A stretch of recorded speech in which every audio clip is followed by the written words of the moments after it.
Bom dia, desde há bocado. Só apresentar-vos o Sr. Padre que vai falar agora. Muitos já conhecem, é o Padre Marco Luís, que é da Diocese de Setúbal. Atualmente ele é pároco da paróquia de Almada, que provavelmente deve ser uma das paróquias maiores de Portugal, se não estou enganado. Ali, quem passa a ponte sobre o Tejo, está na paróquia de Almada. Ele também é o responsável da Pastoral da Família na Diocese de Setúbal. E tem raízes aqui na nossa Diocese de Lamego. Acho que ainda estudou aqui no Colégio de Lamego, um bocadinho. Portanto, conheci este pavilhão quando era mais novo, agora conheço-o com outros olhos. E pronto, e então pedia-vos que o acolhêssemos com uma salva de palmas.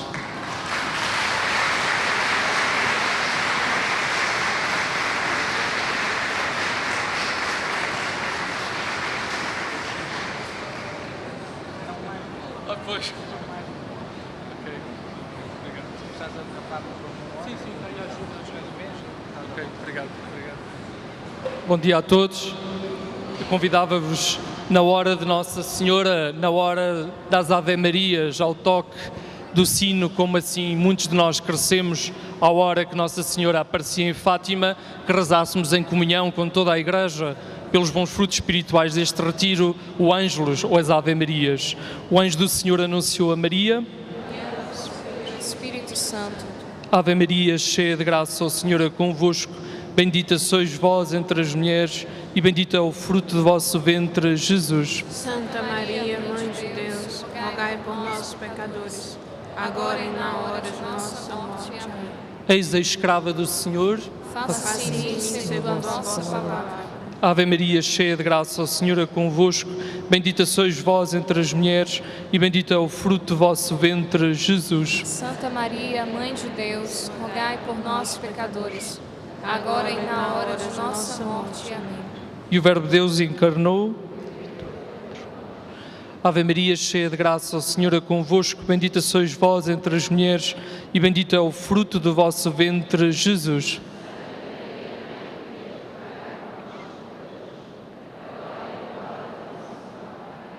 Rogai por nós, Santa Mãe de Deus.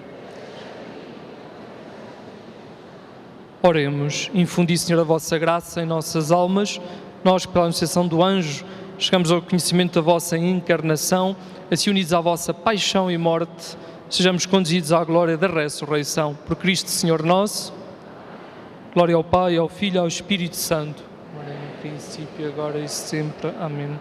Glória ao Pai, ao Filho e ao Espírito Santo.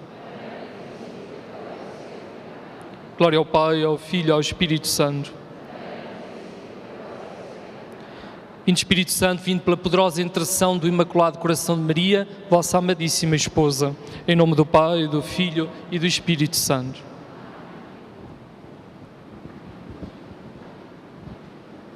Então, o Sr. Padre Duarte, este ano, convidou-me para vos falar durante este tempo sobre o Pai Nosso. É uma catequese sobre o Pai Nosso. E gostava de começar pelo fundamento desta oração, que é a oração que o próprio Jesus nos ensinou. Em Lucas 11, estando ele a fazer oração em certo lugar, quando acabou, um dos seus discípulos disse-lhe: Senhor, ensina-nos a orar, como também João ensinou os seus discípulos. Ele respondeu-lhes: quando orardes, dizei: Pai, santificado seja o teu nome, venha o teu reino. O pão nosso de cada dia dá-nos hoje. Perdoa-nos os nossos pecados, pois também nós perdoamos a todos os que nos ofendem, e não nos deixes cair em tentação. Então, o fundamento desta oração vem de um pedido que é feito a Jesus, como nós também devemos aprender a pedir a Jesus que nos ensine a orar. E Jesus deixou-nos esta bela oração do Pai Nosso com 7 petições. O número 7 encerra aquilo que é perfeito, aquilo que é acabado, aquilo que é a plenitude.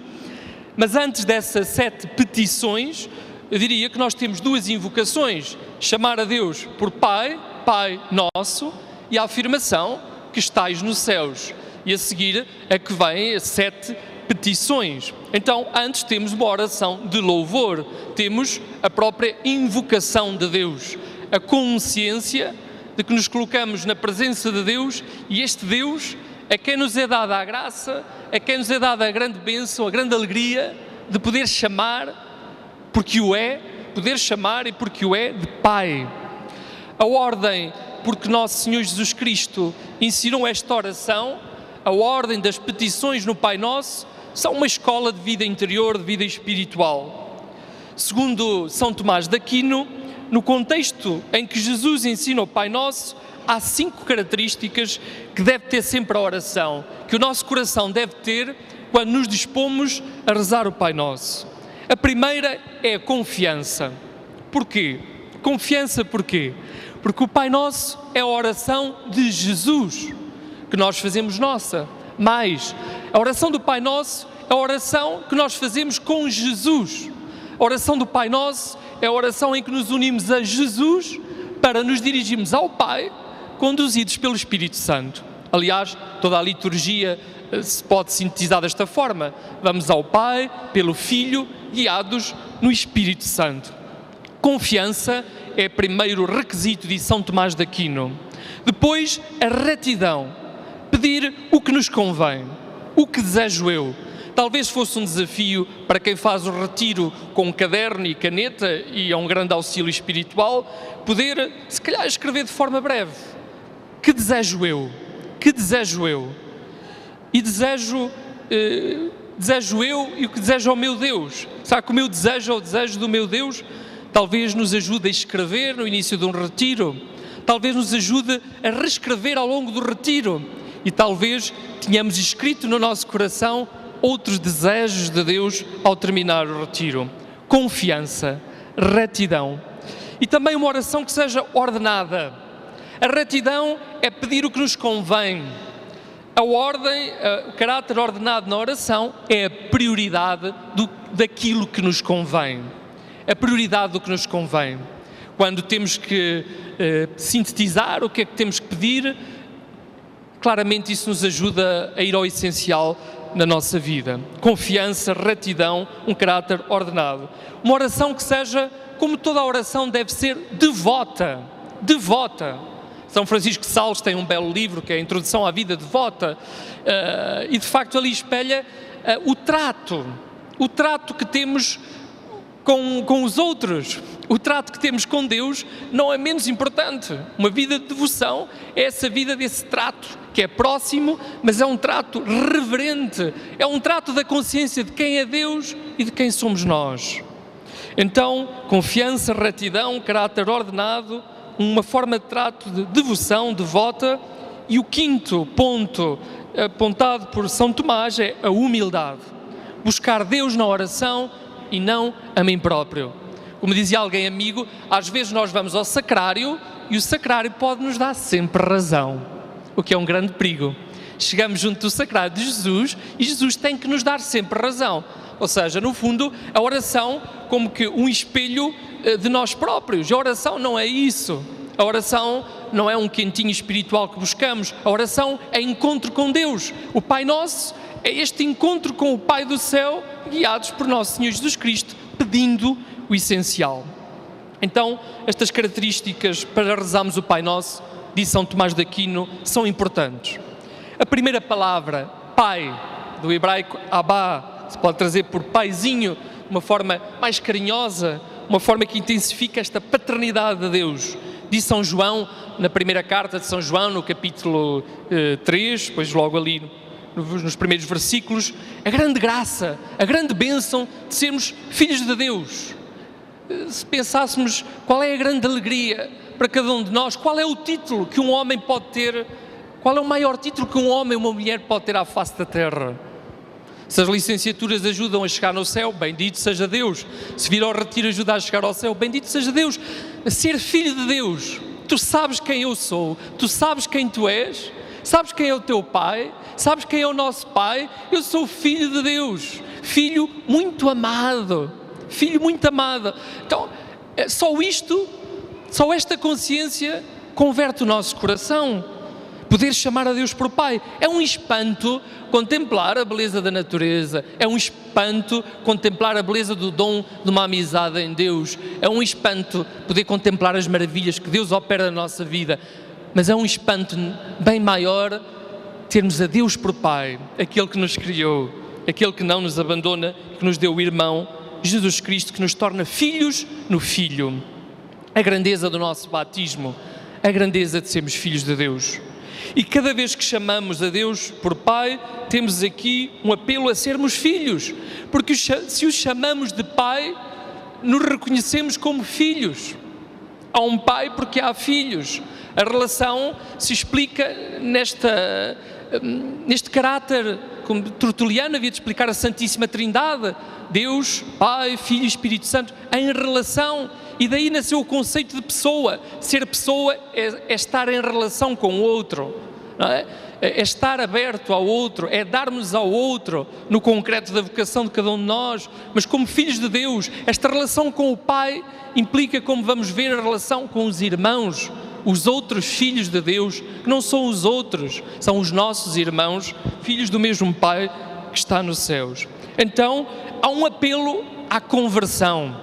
Como no último domingo, se lembram, quem é que lembra a segunda leitura? Passado domingo, o que é que falava São Paulo? Falava dos pais, do pai que corrige o filho porque ama. Quem ama importa-se com o outro, quem ama dá a vida, quem ama corrige. E essa correção muitas vezes é dura, não é agradável, mas produz bom fruto a seu tempo. Então, esta dimensão de filiação também na dimensão da correção. Pai. Mas não chamamos simplesmente Pai, não dizemos Pai meu, dizemos Pai nosso. É esta afirmação já na linha do Cristo total, como disse Santo Agostinho. É o corpo de Cristo ao qual estamos unidos. Quando rezamos o Pai Nosso, não meramente quando rezamos na Eucaristia, e o Pai Nosso é conhecido como a oração dominical, é uma oração eucarística, é uma oração onde estamos unidos a Jesus e por isso em Jesus que atua na nossa vida, que está presente na Eucaristia, como em 2 de manhã experienciávamos, como ainda ontem à tarde o vivíamos. Então é a oração de toda a Igreja. E quando rezamos um Pai Nosso, é a oração de Jesus, em que nos unimos a Jesus para nos unirmos ao Pai, mas em que nos unimos a toda a Igreja. Nos unimos a todos os nossos irmãos. Por isso é uma oração que é de Jesus, mas é uma oração que é a oração de toda a Igreja. É todo o corpo de Cristo que reza em cada Pai Nosso. Então eu digo esta oração com Jesus e com a Igreja e com todos os meus irmãos. E reconheço que os outros são filhos de Deus e isso é um apelo à comunhão com Deus, que é Pai, que é nosso Pai, a grande alegria de poder chamar a Deus por Pai e que nos dá os nossos irmãos. Às vezes nós esquecemos, às vezes esquecemos, tantas vezes, meu Pai do céu, tantas vezes vivo longe de Ti, esquecido que és o meu Senhor e meu Deus, que és o meu Pai. Peçamos ao Senhor neste momento que renove esta consciência, esta verdade profunda que transforma as nossas vidas, que Deus é nosso Pai, que somos seus filhos muito amados. Pensar, meditar, rezar isto é quanto basta para o nosso coração se converter, para o amor do Pai curar o nosso coração. Cantemos.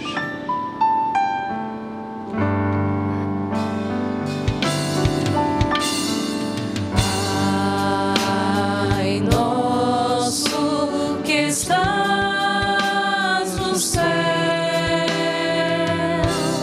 santificado seja o teu nome,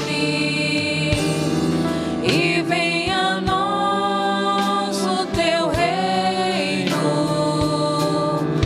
e seja feita a tua vontade.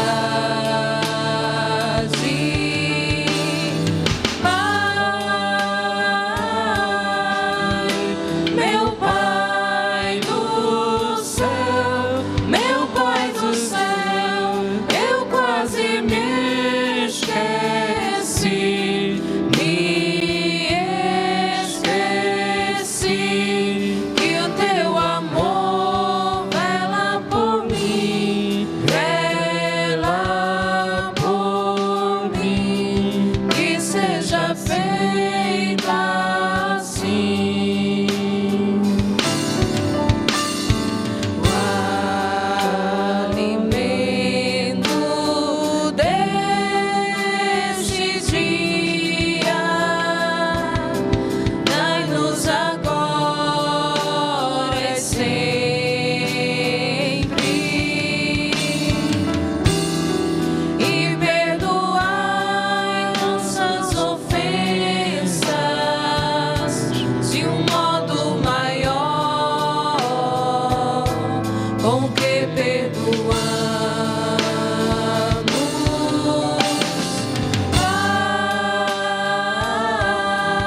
seja sempre assim, que o teu amor que vela por mim esteja sempre presente no meu coração, na minha vida.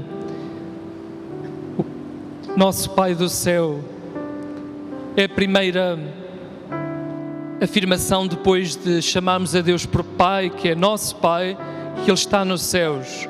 É a segunda invocação em sintonia com Deus. É a dimensão celestial, é o céu, é a nossa natureza elevada. Aspiramos às coisas do alto, diz São Paulo, aspirai às coisas do alto, às coisas do céu. Fostes criados para as coisas do céu. Não nos centramos nas coisas da terra. Sabemos que não temos aqui morada permanente, que o nosso Pai é o Pai dos céus e que nos chama e que nos quer junto dele. Então, as 7 petições que se seguem só se podem entender à luz do céu, à luz deste Pai que está no céu. Deus é excelso. Jesus vem do céu. Jesus quer levar-nos para o céu. Jesus apresenta-nos o reino dos céus. Com Jesus tivemos no reino dos céus, no seu reinado, de joelhos diante dele. São Pedro Julião Eimar, grande santo de devoção eucarística, dizia que quando pedimos que venha o reino de Deus, o reino dos céus, ele já está no meio de nós, que é o reino de Jesus, Eucaristia, porque é o mesmo Jesus aqui como à direita de Deus Pai. Jesus que vem do céu e que nos quer levar para o céu, que nos apresenta constantemente no Evangelho o reino dos céus. O céu está já aqui, Deus está próximo de nós na Eucaristia. Meditar o céu é muito benéfico, saborear o eterno, aprender a aspirar às coisas de Deus, ao próprio Deus, ao próprio Deus. Eu não sei se alguém gosta de mortandela. Agora de repente parece que foi aqui. Alguém gosta de mortandela? Ninguém gosta de mortandela? Alguém sabe o que é mortandela? E alguém sabe o que é presunto de lamego? Quem não sabe tem que conhecer. E quando nós comemos mortandela, mas depois já comemos presunto de lamego, já não queremos outra coisa. Eu não sei se há algum patrocínio no retiro que venha a jeito, mas com bom lamecenso, o presunto de lamego é fantástico. Quando se diz, eu sou de lamego, espumante, presunto, boas bolas. Então, quando nós experimentamos as coisas do céu, quando nós aspiramos e experimentamos este Pai dos céus na nossa vida, as coisas da terra já não nos podem preencher. Já não têm o poder de preencher o nosso coração. São uma reles mortandela. É algo que não nos preenche. Queremos mais. Queremos mais. E vivemos aqui querendo mais. Querendo estar com o Pai nosso, que está nos céus, onde também nós queremos chegar. Então, também iniciamos agora as 7 petições. Depois desta introdução, que é a invocação, a afirmação que Deus é Pai nosso e que está nos céus, vêm as 7 petições. E a primeira é: Pai nosso que estais nos céus, santificado seja o vosso nome. Então, o que significa este pedido? Santificado seja o vosso nome. Que Deus seja conhecido, que Deus seja amado por todos os homens, a começar por mim, por ti, por cada um de nós, aqui hoje. E se assim acontecer, há de acontecer no mundo inteiro, porque esse é o primeiro lugar onde Deus quer ser amado, é no meu coração, no teu coração. E por isso, o nome de Deus é santo. Diz São Tomás de Aquino, o nome de Deus é amável, o nome de Deus é admirável, o nome de Deus é venerável. E só nos prostramos, como há pouco estivemos, só nos prostramos diante de Deus. Esta é a primeira das 7 petições. Esta é a primeira nesta ordem. Nesta ordem, Senhor, que Tu sejas amado, que Tu sejas admirado, que Tu sejas venerado. Santificado seja o vosso nome. E como é que se santifica o nome de Deus? Se Deus é que é santo, 3 vezes santo, é o Senhor, como é que se santifica a nossa vida? Como é que santificamos com a nossa vida a Deus? Santificação através dos sacramentos. A diferença entre um curandeiro e o ministro do Senhor é que o ministro do Senhor não atua por ele, é Deus que atua nele e através dele. É Deus, é Jesus presente ali que cura. Os sacramentos são, como dizia Santo Ambrósio, esta mão de Deus. É o próprio Deus que estende a sua mão para perdoar, para nos alimentar, Ele próprio se dar, para nos tornar filhos de Deus, para tornar aquele homem e aquela mulher, os dois, um só, até que a morte os separa, para tornar aquele homem ungido pelo Espírito Santo, sacerdote, nos sacramentos, para nos encher do Espírito Santo. Somos servidores do Senhor como ministros do Senhor. Então, um homem e uma mulher esgotados da vida, cada um de nós e tantos de nós com o peso da vida, não necessitamos que nos venha alguém adivinhar o futuro, mas necessitamos de conversão com a graça de Deus, de reconciliação. Precisamos de ganhar força alimentando-nos no amor de Deus que nos perdoa, alimentando-nos do próprio Deus que fez alimento na Eucaristia. A maior força do mundo, dizia Madre Teresa de Calcutá, daqui a poucos dias canonizada em Roma, será canonizada primeiro domingo de setembro, dizia: a maior força do mundo, o poder do mundo é a fé. Mas a fé que não é vazia, é uma fé que é confiança em Deus, que é amor que vem de Deus, que transforma o mundo. Então, os sacramentos santificam em nome de Deus o seu corpo místico. Então, se nós queremos santificar o nome de Deus, devemos deixar-nos santificar pelo próprio Deus. A participação nos sacramentos da Igreja são a santificação, a nossa santificação e o proclamar que o nome de Deus é santo. Aliás, o primeiro mandamento é adorar a Deus sobre todas as coisas. E o segundo mandamento tem logo correspondência no início do Pai Nosso: não invocar o santo nome de Deus em vão. Santificado seja o vosso nome, o preciosíssimo sangue de Jesus, mas também o preciosíssimo nome de Jesus nos nossos lábios, no nosso coração, que nós santificamos. Santificado seja o vosso nome. O Espírito Santo pergunta-me a mim e a ti: como é que santificas o domingo? Santificar o nome do Senhor. O templo de Deus é santo, o templo de Deus é de santidade. Nós somos este templo de Deus que é santo e o nosso tempo é a oportunidade para santificar o nome de Deus. Temos de santificar o nome do Senhor com o que ouvimos, temos de santificar o nome do Senhor com o que vemos, temos que santificar o nome do Senhor com o que falamos, temos que santificar o nome do Senhor com todo o nosso ser. Escuta, Israel, Shema Israel, o Senhor é o nosso Deus, o único Deus. Amarás o Senhor teu Deus com todo o teu coração, com toda a tua alma, com todo o teu ser. Este é o primeiro mandamento, santificar o nome do Senhor. A oração que fazemos na Eucaristia em comunhão com todos os anjos e santos, a oração que tantas vezes rezo ao longo do dia e que recomendo na espiritualidade dos santos anjos, de rezarmos santo, santo, santo, é o Senhor Deus do universo. Essa oração nos vai santificando o dia, nos vai colocando, como esta manhã nos era lembrado, de iniciarmos o dia em nome do Senhor, entregando ao Senhor, fazendo memória da presença do Senhor, da nossa oferta ao Senhor, de agradecer o dia ao Senhor, pedir perdão daquilo que não foi tão bem, de santificarmos o nosso dia.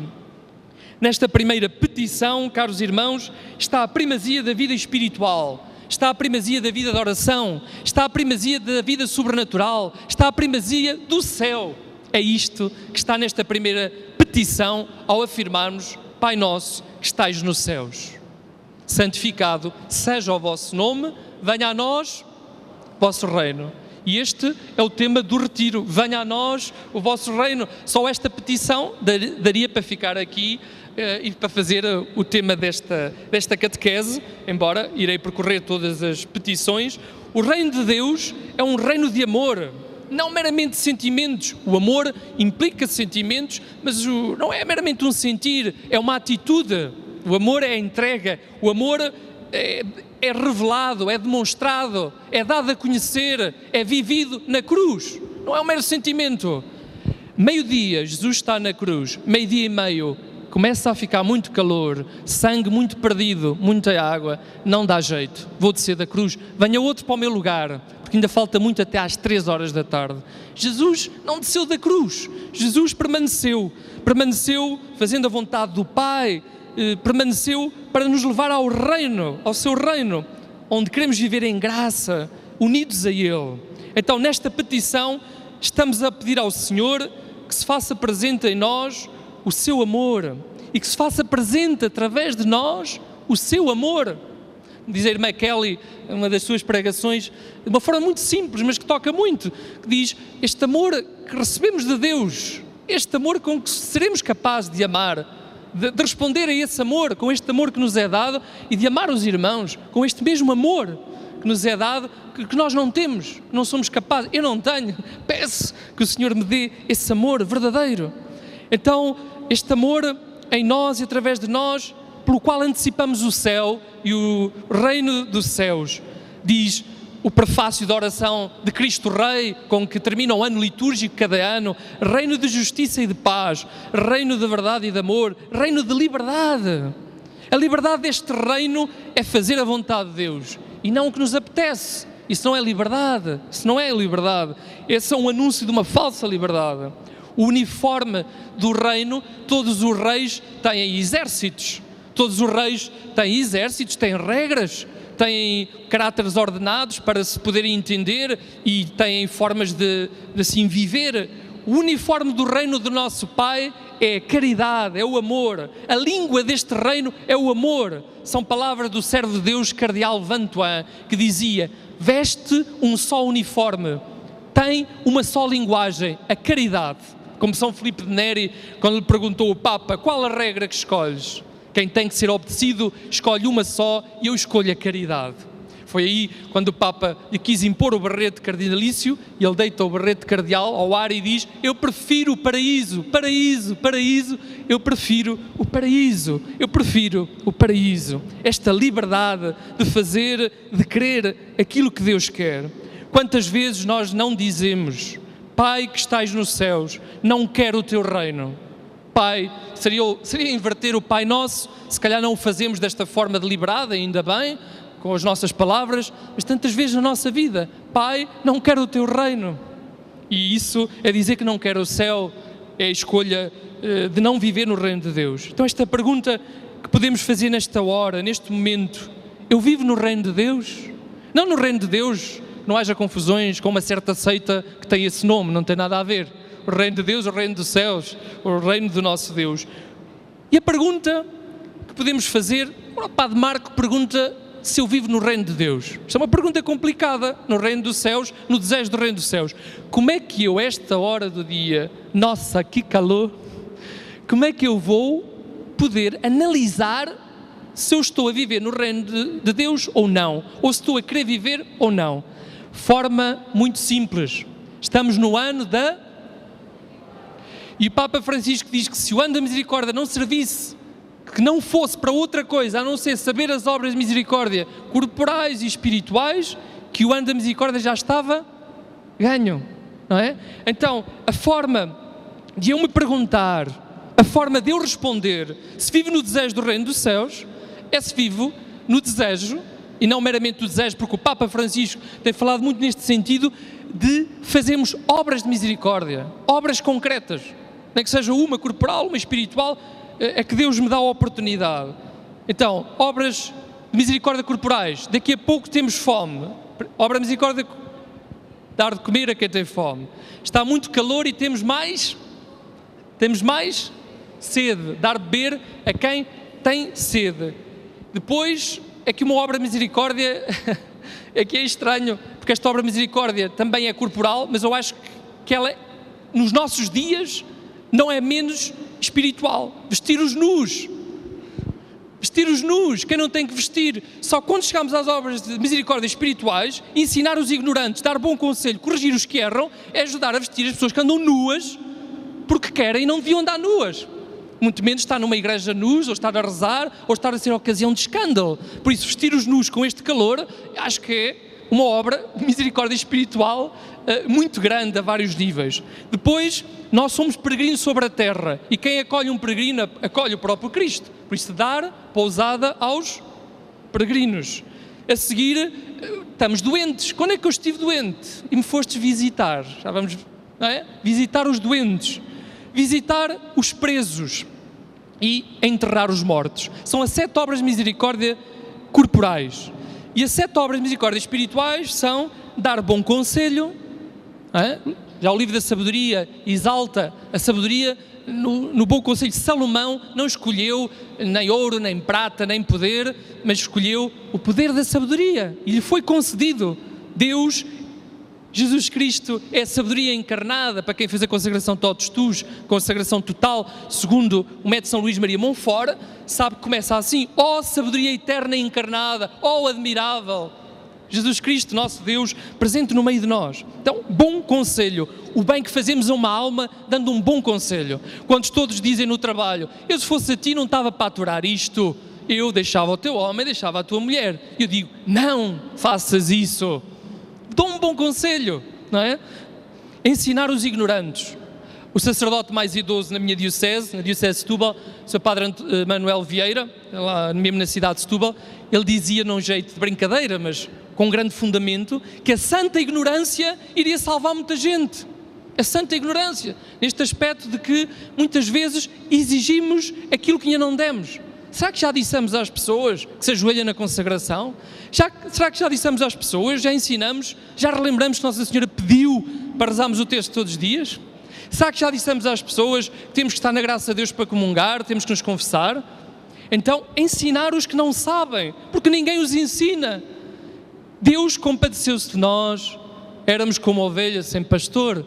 O Evangelho de São João e em Jesus o bom pastor, éramos como ovelhas sem pastor e Deus compadeceu-se de nós, veio-nos ensinar o caminho para o céu, consolar os tristes.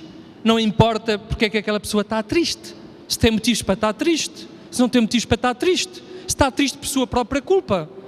Consolar os tristes, simplesmente, ser presença de Deus, de alegria, viver Deus na alegria, perdoar as injúrias. Dos milagres maiores, que já vamos ver a seguir, na própria petição do Pai Nosso, perdoar as ofensas, suportar com paciência as fraquezas alheias, suportai-vos uns aos outros, diz São Paulo também nas suas cartas. E por fim, uma obra de misericórdia espiritual que tem correspondência também na corporal. Se nós enterramos os defuntos, o que é que fazemos por eles ao enterrar os defuntos? Rezamos por eles, rezamos por eles. Não é simplesmente um acto social, é um acto espiritual, é um acto de amor, é o que faz a diferença, o entregar a Deus, pedir o eterno descanso a esta alma. Então, podíamos perguntar, viver no reino de Deus passa por viver as obras de misericórdia. Então, quais são os efeitos da prática das obras de misericórdia? 4 efeitos que apontaria. Primeiro, praticar obras de misericórdia comunica a graça de Deus a quem as exerce. Quando eu faço uma obra de misericórdia destas, Deus comunica-me a sua graça, o seu poder, o seu amor. Depois, parecemos-nos mais com Jesus. Se fazemos o que Jesus fez, se fazemos o que Jesus nos manda, se fazemos o que Jesus quer, somos mais como Ele. Ele é o nosso modelo e nós estamos mais parecidos com Jesus nas nossas atitudes. Depois, reduz a pena que fica na alma pelos nossos pecados. Vamos confessar, os nossos pecados são perdoados, mas há a questão da pena temporal, tem que ver com a questão da indulgência também. Então, a caridade, não é? Quando eu faço isso, não só por mim, mas pelos outros. Olha, dou-te esta esmola. Antigamente aqui nas aldeias, lembro-me de que nos funerais dava-se pão aos pobres, fazia-se a caridade. Lembro-me, ainda mais pequeno, no funeral do meu avô, o primeiro que morreu, puseram-me à porta da igreja a dar moedas. Eu achei aquilo um pouco descabido, porquê? Porque era uma moeda igual para todos. E eu pensava, nem todos precisam igual, mas o gesto vinha de uma raiz cristã destas terras, que a obra de misericórdia, de dar de comer aos pobres por ocasião da morte de alguém, para fazer bem àquela alma.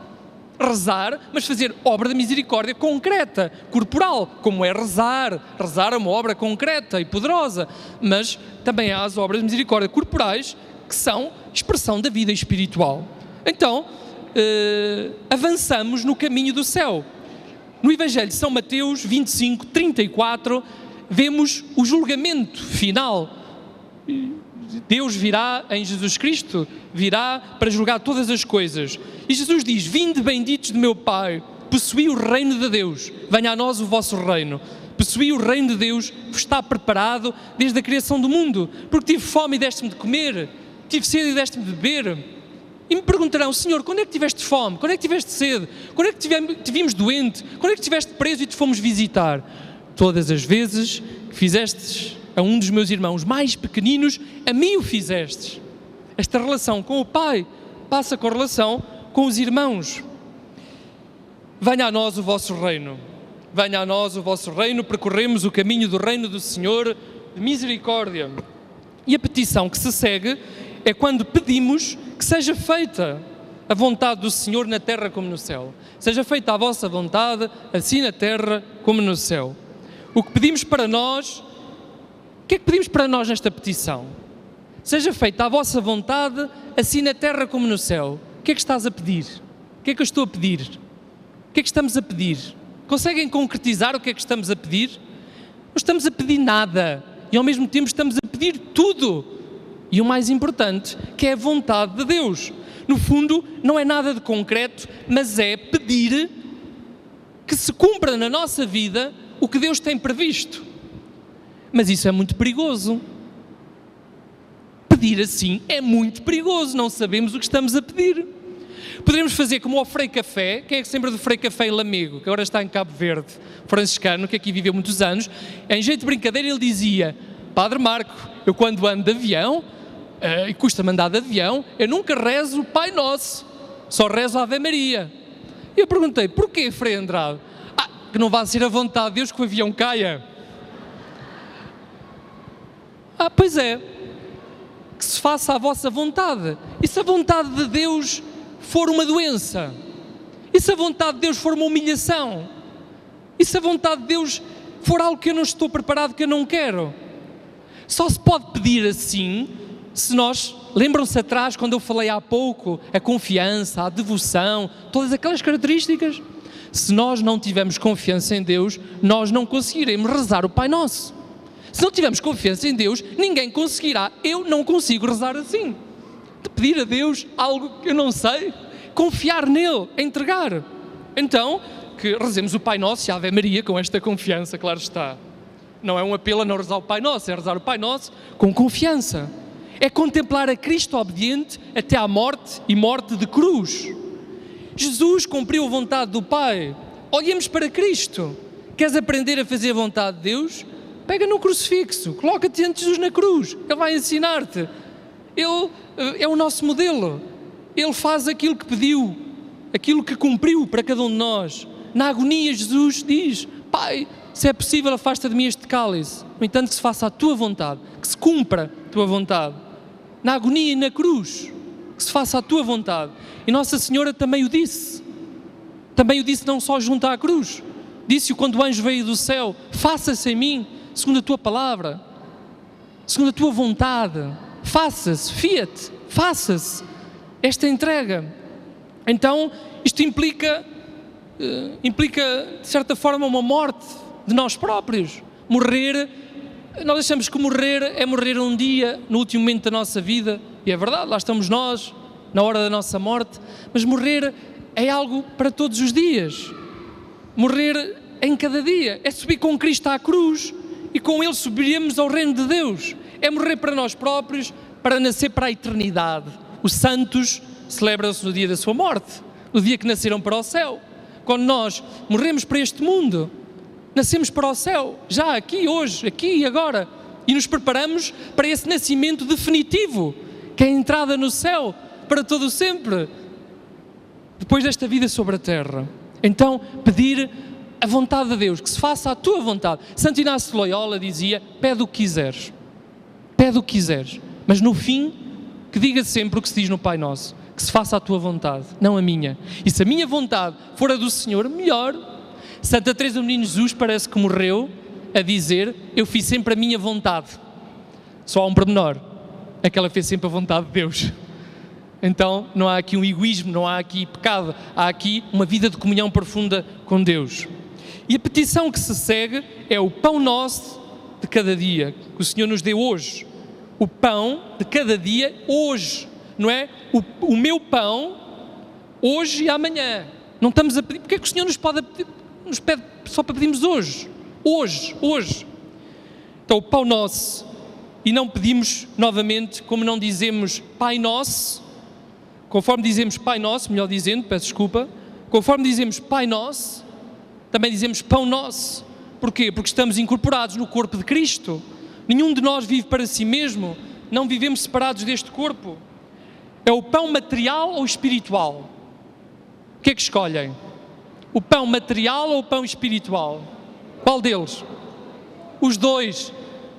Feliz és tu, que não foi a carne nem o sangue, mas o Espírito Santo, não sei quem respondeu, mas foi o Espírito Santo que o mostrou. Jesus, na multiplicação dos pães, alimenta 5.000 pessoas, sem contar as mulheres e as crianças, porque os homens têm a fama de comer mais. Também têm a fama de fazer trabalhos mais duros. Talvez seja por isso. Então Jesus preocupa-se com a dupla dimensão, o pão material e o pão espiritual. E aqui no Pai Nosso está esse pão de cada dia, material e espiritual. Jesus preocupa-se no duplo sentido. Eu sou o pão vivo descido dos céus. Quem comer deste pão viverá eternamente. Mas quando Jesus ressuscitou a menina, a filha de Jairo, Talita cum, te ordeno, agora dá-lhe de comer. Jesus preocupa-se com o pão, não têm que comer, não têm que beber. Nas bodas de Caná não há vinho e Jesus preocupa-se. Porque o espiritual é encarnado, é concreto, é material. Não há uma dissociação na nossa vida espiritual. Eu sou muito um homem de Deus, mas o meu gabinete está todo desarrumado. Então, se rezo bem, vou arrumar o gabinete de seguida. Não é? Coisas concretas. Pedir o próprio Jesus como alimento. Pedir o próprio pão material. São Tomás de Aquino, quando fala do alimento material, ele diz que há 5 pecados que devemos evitar. 5 pecados. O apetite desordenado, que é pedir coisas que excedem o meu estado ou condição. Peço coisas que não preciso. Não preciso para aquilo que Deus me pede, onde Deus me colocou, o que Deus me pede, o que Deus me dá. Não é preciso. Estou a pedir coisas que são apetites desordenados, é um desejo de ter. Depois, o desejo de bens temporais com prejuízo dos outros. Ele fala do roubo, não é? A legítima apropriação do bem alheio, mas há muitas outras formas de desejar os bens temporais num sentido mais lato. Em terceiro lugar, uma excessiva solicitude. Nunca estou contente com o que tenho. Sempre à busca de outra coisa, não é? Outro dia havia uma notícia, havia um jogador de futebol, comprou mais um carro, o último topo de gama de um carro, não vai preencher o coração. Não tem o poder de preencher o coração. É um excessivo desejo. Depois, a imoderada voracidade. É consumir mais do que o que se deve. E por isso nós pedimos no Pai Nosso, dai-nos o pão de cada dia.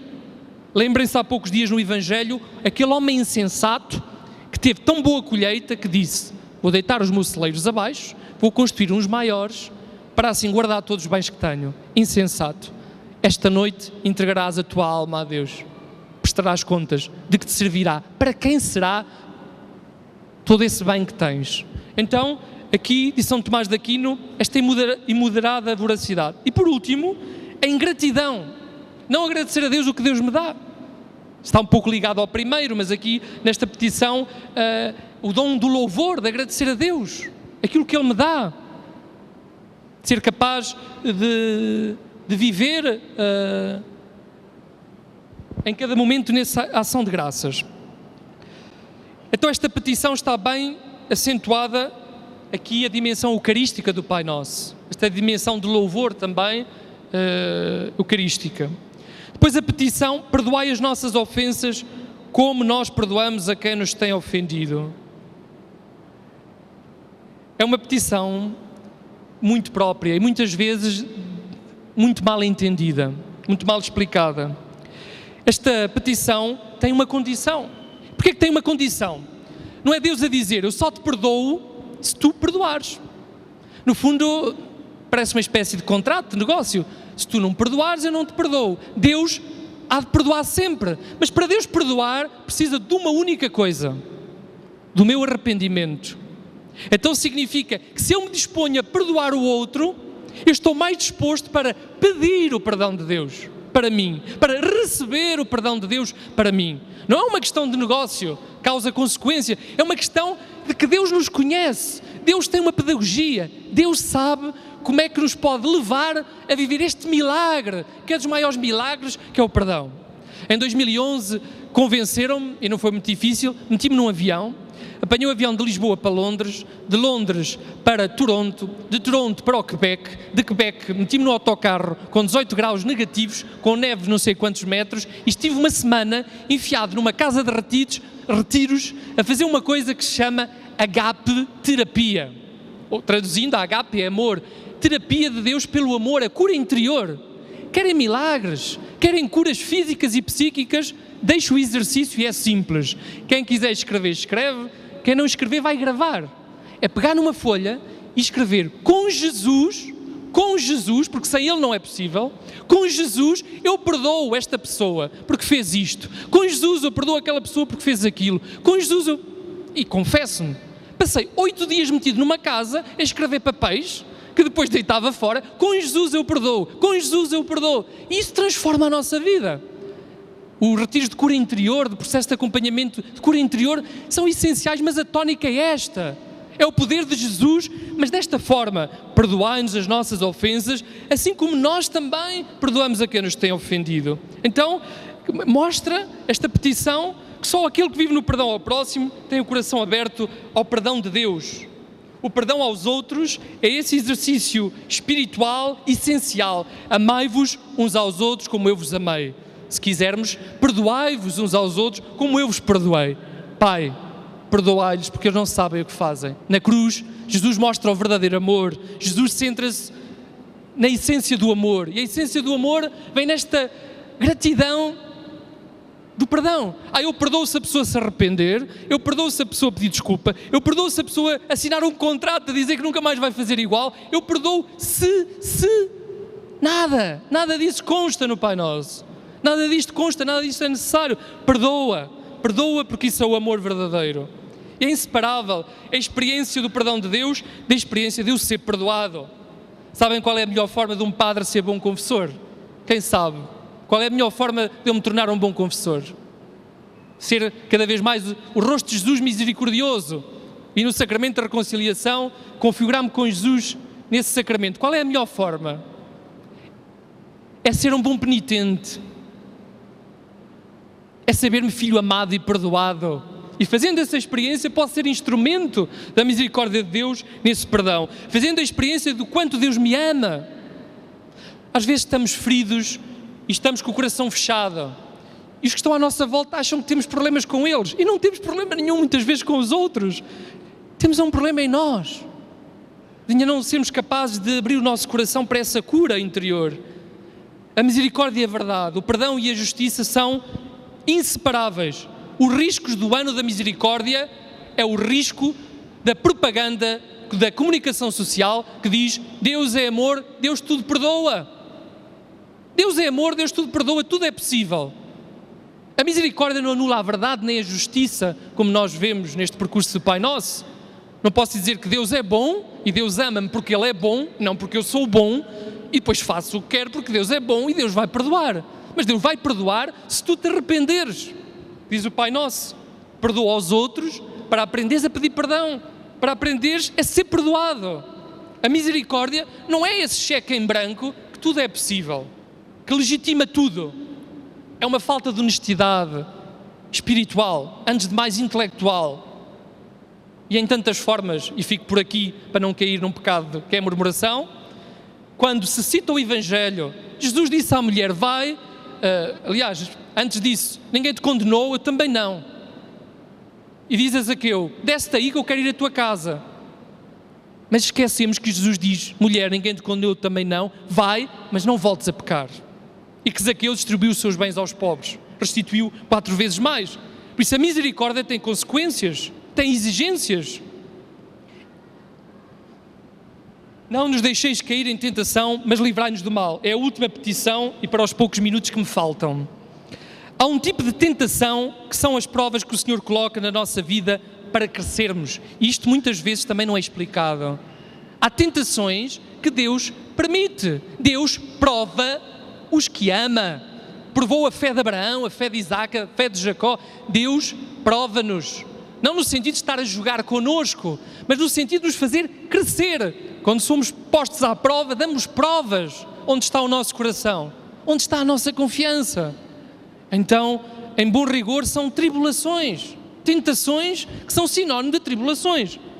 Também vós tereis tribulações no mundo. Eu também as tive. Eu venci as tribulações. Mas vós também as tereis que as ter.